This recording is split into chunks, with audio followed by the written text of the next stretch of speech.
وہابی کون لوگ ہیں؟ وہابی اور ایک عام مسلمان میں کیا فرق ہے؟ دیکھیے، وہابی کا لفظ بطور گالی استعمال کیا جاتا ہے، جیسے جماعت اسلامی کے لوگوں کو لوگ مودودیہ کہہ دیتے ہیں۔ تو اول تو یہ لفظ کسی شکل میں بھی زبان پہ نہیں لانا چاہیے، کبھی استعارتاً کسی شخص کو معین کر کے نہیں کہنا چاہیے کہ وہ وہابی ہے۔ یہ وہ یعنی توہین ہے جس سے کہ اللہ تعالیٰ نے روکا ہے۔ لیکن وہ کون لوگ ہیں جنہیں وہابی کہا جاتا ہے؟ نجد میں آج سے تقریباً 250 سال پہلے ایک شخصیت پیدا ہوئی، محمد ابن عبد الوہاب۔ انہوں نے دین کی خدمت کی، دین کی اصلاح کا کام کیا، جو بھی مسلمانوں میں غلط چیزیں رائج تھیں، مشرکانہ اعتقادات، بدعات، ان کا قلعہ کیا اور ایک تحریک شروع کی۔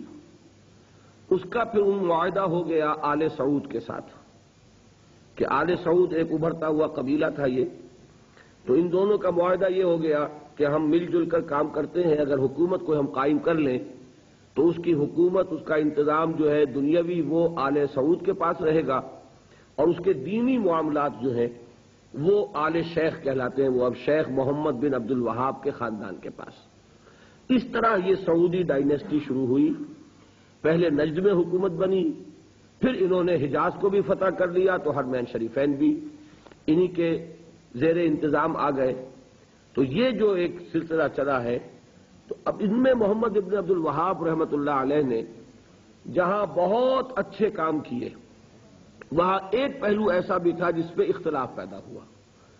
انہوں نے تصوف پر بڑی شدید تنقیدیں کی، اور اس میں کچھ میں سمجھتا ہوں کہ جیسا ہوتا ہے، کوئی جب بھی ریفارمر کھڑا ہوتا ہے، کوئی مصلح، تو جذبات میں آ کر بعض اوقات سخت باتیں بھی کہہ دیتا ہے۔ تو اس طرح کی کچھ باتیں بھی انہوں نے فرمائی ہیں۔ اس کا رد عمل ہندوستان میں خاص طور پر ہوا، اور انگریز نے وہاں پر جو شہیدین کی تحریک تھی، شاہ اسماعیل شہید اور سید احمد بریلوی رحمۃ اللہ علیہ، ان کی جو تحریک تھی اس کو بدنام کرنے کے لیے یہ کہہ دیا کہ یہ انہی وہابیوں کے پیروکار ہیں، اور ہمارے ہاں بعض علماء نے پھر ان کی مخالفت اسی وجہ سے کی اور فتوے دیے ان کے خلاف۔ تو اب یہ لفظ جو ہمارے ہاں بریلوی مکتب فکر کہلاتا ہے، اس کی سب سے بڑے گالی ہے جو وہ دے دیتا ہے۔ وہ دیوبندیوں کو بھی وہابی کہہ دیں گے، وہ تو اب گالی دینے کی بات ہوئی نا، تو گالی دینی ہے تو دے دو جو چاہے۔ حالانکہ دیوبندی مکتب فکر کے علماء محمد ابن عبد الوہاب کی ہر بات کو نہیں مانتے، بلکہ وہ خود بھی تنقیدیں کرتے ہیں ان پر کہ ان معاملات میں انہوں نے حد اعتدال سے تجاوز کیا ہے۔ میں اس وقت فیصلہ نہیں کر رہا کون سی بات اور صحیح ہے یا نہیں ہے، میں صرف بات آپ کو بتا رہا ہوں کہ دیوبندی علماء کو بھی ان سے کچھ اختلافات ہیں۔ ہاں، ہمارے ہاں جو اہل حدیث حضرات ہیں وہ ان کے خیال سے کلیتاً جو ہیں وہ متفق ہیں۔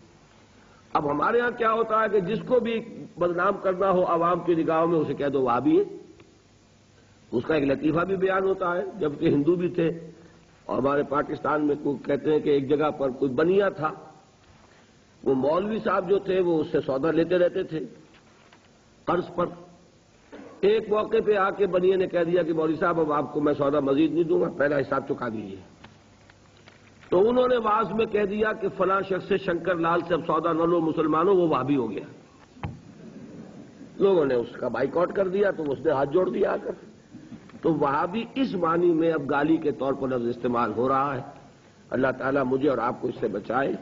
محمد ابن عبد الوہاب رحمۃ اللہ علیہ نے بہت کام اچھے کیے۔ اس عرب میں بھی بہت شرک ہو رہا تھا، قبر پرستی ہو رہی تھی، یہاں تک کہ جو یمن سے حاجی آتے تھے طائف سے گزرتے ہوئے حضرت عبداللہ ابن عباس کی قبر چونکہ طائف میں ہے، پہلے اس کا طواف کرتے تھے، پھر جاتے تھے خانہ کعبہ کے طواف کے لیے۔ تو انہوں نے ان تمام چیزوں کو ختم کیا ہے، اور ابھی تک تو انہی کے اثرات تھے اصل میں کہ جو سعودی عرب میں چل رہے ہیں۔ اب جو نئی نسل ابھر آئی ہے تو وہ آل شیخ کا عمل دخل جو ہے وہاں بہت کم ہو گیا ہے۔ آگے حالات کیا ہوتے ہیں تو اللہ کے علم میں، یہ ہے اصل شے، تو اس کو جو حقیقت ہے اسی تک رکھنا چاہیے۔